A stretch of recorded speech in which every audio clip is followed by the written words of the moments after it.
जैसे एक हंसता बसता मुल्क कुदरत की जद में आ गया। तुर्की और सीरिया में जल्जला आया, तकरीबन 15 लाख लोग बेघर हो गए और जिन लोगों के घर जल्जले की जद में नहीं आए, डर के मारे वो तो घरों को वापस जा ही नहीं रहे। तुर्की की नई रिपोर्ट के मुताबिक 2 हफ्तों में 3 बार जल्जला आ चुका है। लोगों के जहनों के अंदर नफसियाती तौर पर खौफ बैठ गया है। आप यहाँ से अंदाजा लगा सकते हैं, इस वक्त तुर्की का मौसम काफी ठंडा है मगर लोग सड़कों पर, पार्कों में और गाड़ियों के अंदर रातों को सोने पर मजबूर हैं और वहीं पर जिंदगी गुजारने का तरीका और सबब लगा रहे हैं। एक तुर्की औरत की कहानी को सुन रहा था। वो बेयारो मददगार कह रही थी कि मेरा बेटा घर नहीं जा रहा क्योंकि वो मुझसे कहता है कि घर में हम महफूज नहीं, और अगर हम कैफे में चले जाएं वहां पर उसको कोई छू ले तो वो चूक जाता है और कहता है कि जल्जला दोबारा आ गया है। आप अंदाजा लगा सकते हैं कि तुर्की के लोगों की क्या हालत है।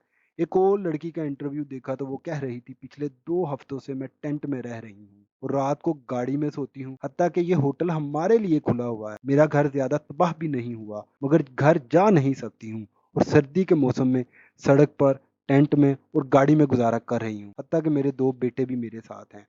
तुर्की गवर्नमेंट ऑफिशियल की तरफ से ये रिपोर्ट जारी की गई है। डेजी एंटिप में 20 लाख घर महफूज हैं। गवर्नमेंट लोगों को कह रही है आप लोग घरों को जा सकते हैं मगर लोग नहीं जा रहे हैं।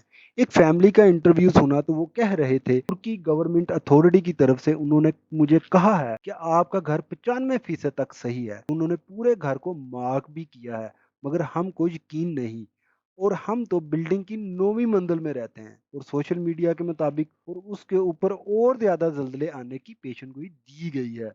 नफसियाती तौर पर हम इस वक्त घर नहीं जा सकते। हमको बहुत घर से खौफ आता है। जहां जहां मेरी ये वीडियो देखी और सुनी जा रही है, मेरी आज जाना गुजारिश है, उन लोगों के लिए लाजमी दुआ करें। दुआ दिल से करें, जैसे अपनी जात के लिए अल्लाह से मांगते हैं, और इस पैगाम को आम से आम करते जाएं ताकि पूरी दुनिया में फैल जाए, क्योंकि हमारे पास दुआ का जरिया सबसे मजबूत जरिया है। पाक परवरदिगार किसकी किस वक्त किस लम्हे दुआ को सुन ले कोई कुछ नहीं कह सकता है, क्योंकि वह कुल्ली शाइन कदीर है। गुलशन इंटरनेशनल न्यूज़ उर्दू चैनल को सब्सक्राइब करना ना भूलिएगा और कमेंट्स में अपने ख्याल का इजहार जरूर करें।